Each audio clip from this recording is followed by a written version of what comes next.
Malusog na buhay mga kabayo energy therapy. Ayan. So ngayong araw na to ay makausap natin si Mami Costales. Ayan, isa sa mga nagte-therapy or regular clients na dito sa Cabanatuan branch ng Bioenergy Therapy. Ayan.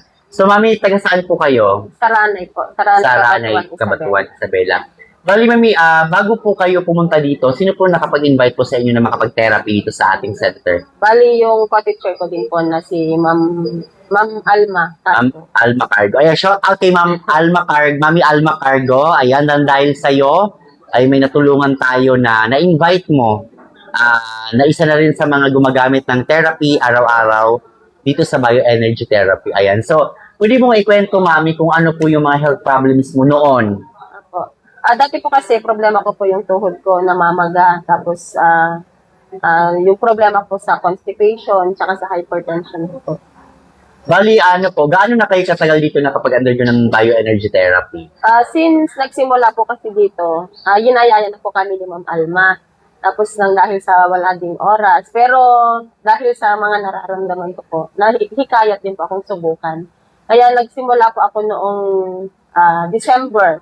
Saka inaraw-araw po namin hanggang ngayon po. Hanggang ngayon. Ayan. So, ano yung pinaka-ano po? Dahil nabanggit nyo po, na ring regular na po ba yung po ninyo, yung blood pressure po ninyo? Okay na po ba yung BP po ninyo ngayon? Opo. Pero How about yung po ninyo, yung pananakit po ng tuhod, dala ng uric acid po ninyo?